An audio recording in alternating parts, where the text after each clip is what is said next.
Olá, amigos e irmãos, eleitos e escolhidos do Senhor. Graça e paz a todos os santos em todos os lugares. Amém. Bem, nós queremos abordar o assunto, o título da mensagem da nossa meditação de hoje, que é Somos escolhidos e eleitos por Deus. E o versículo que nós vamos partir está no livro de João, capítulo 15, verso 16, que diz, o próprio Senhor Jesus falando, não fostes vós que escolhestes a mim, mas eu vos escolhi a vós outros, para que vás e deis muito fruto e o vosso fruto permaneça.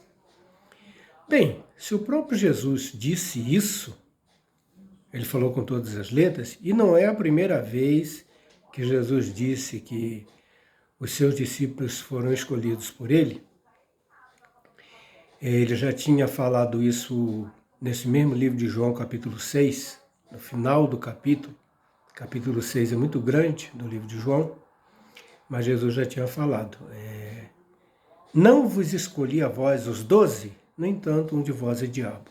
Jesus escolheu os 12, inclusive escolheu um diabo para estar entre eles, que seria o traidor. Então, gente, tudo é da vontade de Deus. A vontade do homem é 0. A vontade de Deus é 1000%. Aí fica a pergunta. É o homem que escolhe ou é Deus que elege?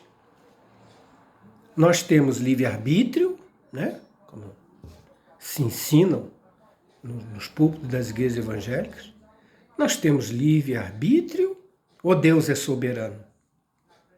Nós vemos na carta de Paulo aos Efésios, né? No capítulo 2, ele diz com todas as letras, porque pela graça sois salvos, isto não vem de vós, é dom de Deus, não vem de obra para que ninguém se glorie. Se é eu que escolho, se é eu que tenho livre-arbítrio, então eu posso me gloriar. Porque dos púlpitos das igrejas evangélicas, os pastores ensinam isso. O ensino deles é esse, você tem livre-arbítrio. O Espírito Santo quer usar você. Mas se você não der lugar, se você fechar o coração, o Espírito Santo murcha e não pode fazer mais nada.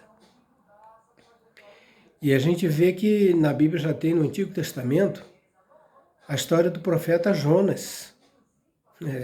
Aquela história é tremenda, né? Eu acho muito curioso. Jonas, Deus deu uma ordem clara para ele, falou, Jonas, levanta, vai à cidade de Nínive e prega contra ela. Aí Jonas se levantou, mas comprou uma passagem para outra cidade, para Tarsis. Ele não queria fazer o que Deus mandou. Ele não queria ir a Nínive pregar para os ninivitas. Ele pegou, e diz isso lá no livro, lá, interessante como está escrito. E Jonas pegou o navio para ir para Tarsis, para fugir da presença de Deus. É estranho, né? Um profeta querendo fugir da presença de Deus. Parece que ele não conhecia o Salmo 139, né? Está escrito ali com todas as letras. Para onde me irei do teu Espírito? Quem pode se esconder de Deus? Quem pode fugir da presença de Deus, né? Deus é onipresente, isso não é possível. Muito bem, mas as pessoas falam que nas igrejas evangélicas ensinam que você tem que aceitar Jesus, você que escolhe servir a Deus, você que busca para ser cheio do Espírito Santo, e você que faz isso, e você que faz aquilo, e o homem vai se avolumando, e a carne é glorificada, e Deus não faz nada. Deus parece que é um ser que fica encolhido num canto, de mãos e pés atados, ele não pode fazer nada, porque o homem não permite. Por isso que a gente vê essas expressões aí, até em louvores, aí a gente tem músicas aí falando assim, né? Deixa Deus te usar. Deixa Deus amassar o barro, amassar o vaso, né? Amassar o barro. Deixa Deus te usar, irmão. Deixa Deus te usar, varoa. Quer dizer, deixa Deus te usar. Autorize Deus. Dê uma permissão para Deus. Como é que é isso? Quer dizer que está invertido. É por isso que sempre afirmamos que esse sistema religioso evangélico, ele se tornou um sistema religioso antropocêntrico, que é o homem que está no meio. O homem é o mais importante. E, é claro, e toda igreja evangélica que você vai, o que você vê lá? Tem um homem lá na frente.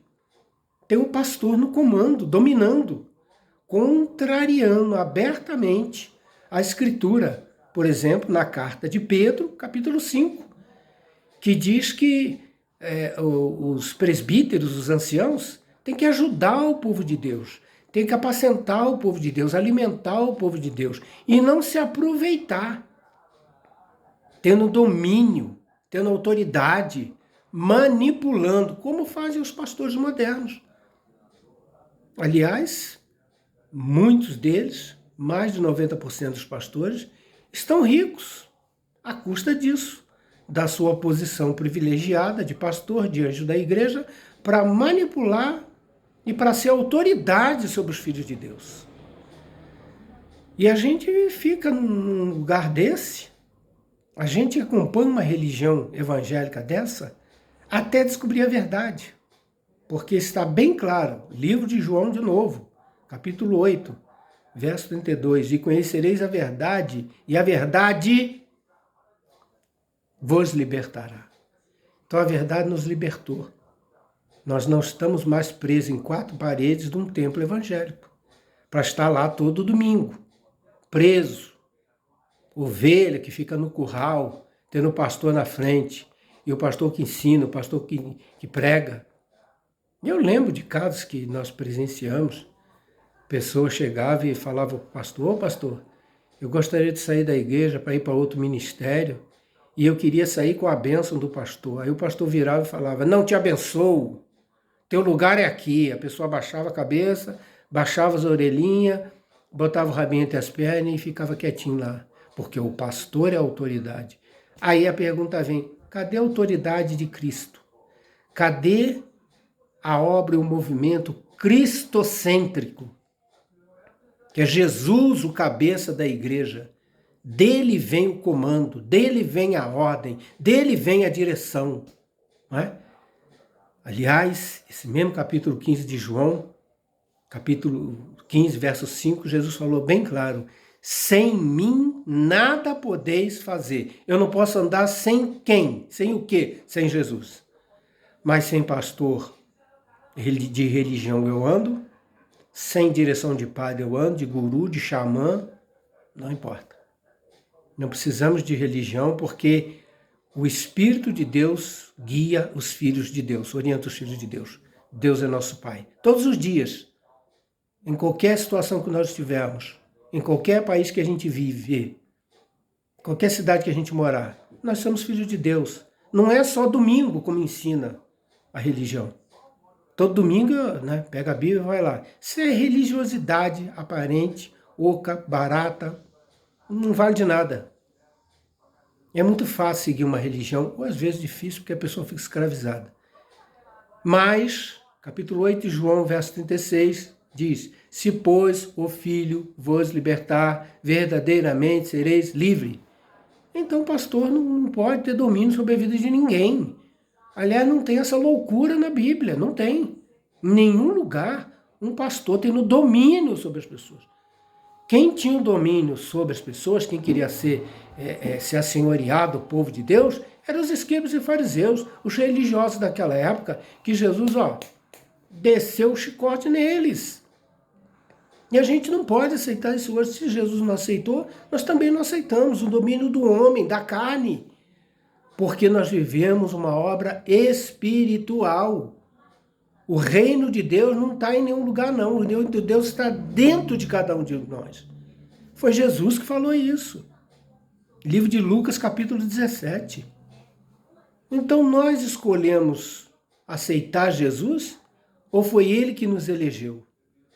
Capítulo 9 de Atos dos Apóstolos, o próprio Senhor falou para Ananias, um discípulo de Damasco, falou: Ananias, esse aí, falando de Paulo, Paulo é para mim um vaso escolhido, que vai levar o meu nome. Agora aí vem a pergunta: e Paulo aceitou Jesus quando? E Paulo se converteu quando? Nunca. Paulo era perseguidor da igreja, perseguidor dos discípulos, dos santos do Senhor. O próprio Ananias falou isso para o Senhor.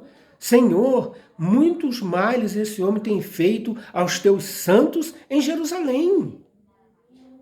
Mas Jesus escolheu e elegeu Paulo para ser apóstolo dos gentios, para trazer o evangelho da graça, que não tem nada a ver com lei, com ritual, com mandamento, ordenança, não tem nada a ver. A tal ponto que ele escreveu na carta aos Romanos, capítulo 10, verso 4, o fim da lei é Cristo. E é em Cristo que nós estamos, que nós vivemos, que nós nos movemos. A razão da nossa vida é o Espírito Santo que habita em nós. E Colossenses, carta aos Colossenses, capítulo 3, verso 11, Paulo escrevendo, Cristo é tudo em todos. Se Cristo é tudo, por que eu preciso de ir numa igreja todo domingo? Que não é igreja coisa nenhuma, que é uma denominação, que é um movimento religioso, é um sistema religioso para enganar e prender as pessoas lá. Aí vem a conversa, mas precisamos congregar. Eu congrego todos os dias na minha casa. Livro de Mateus, capítulo 18, verso 20. Onde estiver 2 ou 3, aí estou eu no meio deles. Então, congregar não é numa religião organizada pelo homem, pela vontade da carne, com um homem lá na frente, que fez teologia, que é bacharel de teologia, que é professor de grego, de hebraico. Ele faz isso para se privilegiar, para tirar proveito dessa situação. Onde é que os 12 apóstolos em Jerusalém, no livro de Atos dos Apóstolos, onde é que Pedro, Tiago, João, os demais apóstolos, Paulo, Barnabé, Silas, eles se aproveitaram da situação privilegiada dele para tirar dinheiro do povo de Deus? Como esses grandes preletores fazem hoje, o povo aplaudindo eles e dando dinheiro para esses homens que se tornam, com essas atitudes, na verdade, falsos profetas, não é? Enganadores. Então, irmãos, Deus é soberano. Nós somos escolhidos. Nós somos eleitos por Deus. Não fui eu que aceitei Jesus. Já falamos isso várias vezes. O livro de Atos mostra isso toda hora. No final do capítulo 2 do livro de Atos, está escrito lá que todos os dias Deus acrescentava à igreja os que iam sendo salvos. Agora vem esses pastores falando que precisamos ganhar almas. Ninguém ganha alma coisa nenhuma, irmão. Ninguém ganha alma. É Deus que escolhe. Somos eleitos dele. Ele nos escolheu antes da fundação do mundo, desde a fundação do mundo. Está na carta de Paulo aos Efésios. Ninguém muda isso. Agora vem um homem querendo glória para si. As pessoas que estão sendo esclarecidas, as pessoas que estão sendo libertas pela verdade, não aceitam mais isso não. E estão abandonando essas sinagogas aí. Porque são sinagogas de Satanás, com mentira, com engodo, com engano. A verdade é isso. Não precisamos de um homem para interpretar nada para nós. Porque quem nos esclarece, quem nos ensina, é o Espírito da verdade, que Jesus falou em João 16. O Espírito Santo, que habita em nós, que nós somos cheios do Espírito Santo e não precisamos que ninguém ensine coisa nenhuma para nós. Nós simplesmente nos edificamos uns aos outros. Compartilhamos a palavra uns com os outros. Ajudamos o irmão que não é tão esclarecido assim.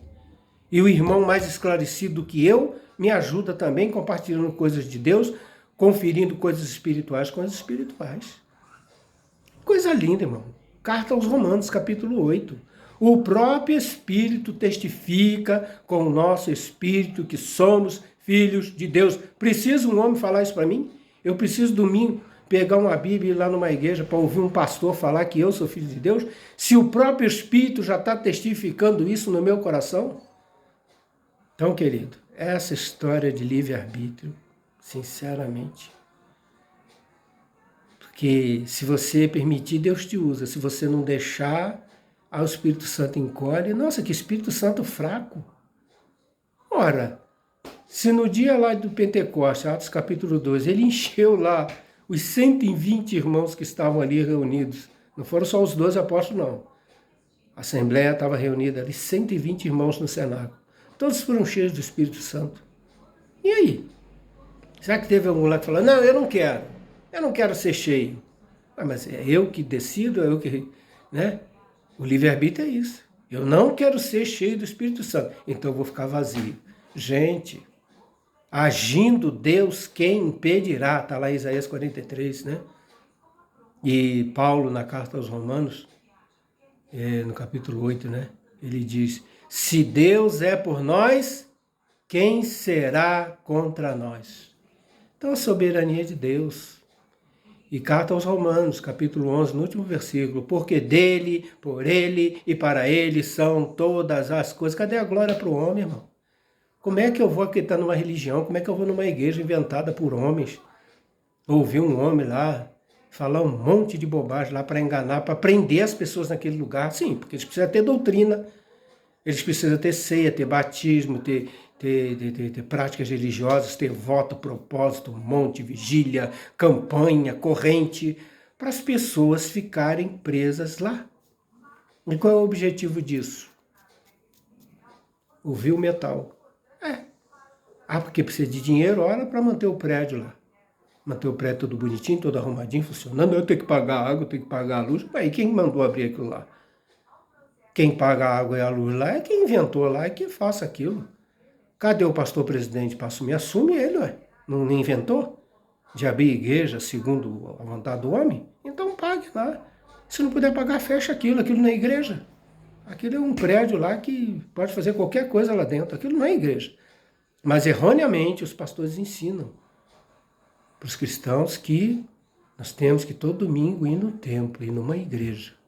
E a igreja, na verdade, somos nós. Porque não tem denominação na Bíblia. Denominação veio, 300 anos de história cristã, 300 anos de igreja cristã, nasceu o primeiro desvio, a primeira denominação que está aí até hoje aí, domina o mundo inteiro aí. Se tornou até um país lá, o Vaticano, né? Foi o primeiro desvio da igreja cristã. E daí só vem entortando cada vez mais. E aí agora, a grande igreja governada por um homem, né? Desviando os filhos da verdade, da palavra da verdade. E aí veio agora as igrejas evangélicas, né? Suas filhas, suas discípulas. Está aí, a mesma coisa. Porque tira o padre e bota o pastor. E continua a mesma coisa. Continua mandamentos de homens, ordenanças humanas, práticas da carne, e os filhos de Deus ficam enganados lá. Mas, glória a Deus, que está mudando e vai mudar cada vez mais, e nós vamos sempre comunicar, estar compartilhando da verdade, esclarecimento, abrindo os olhos, como diz Romanos capítulo 12. Transformai-vos pela renovação do vosso entendimento. Né, para prestar a Deus um culto racional. Não é ir no automático. Todo domingo é a mesma coisa. Pega a Bíblia, vai para a igreja, todo domingo é a mesma coisa. Não muda nada. As mesmas práticas todo domingo, a semana toda, o mês todo, o ano inteiro. E a pessoa passa anos assim no engano. Até que ele é liberto pela verdade, que não é criada por mim, nem por você, nem por religioso nenhum. Ela veio do céu. Conhecereis a verdade vos libertará. Capítulo 17 de João. Jesus também falou, santifica-os na verdade, a tua palavra é a verdade, e a palavra do homem é mentira, e a palavra de Deus é verdade. Glória a Deus por isso. O Senhor nos abençoe sempre, hoje, sempre, eternamente. Amém.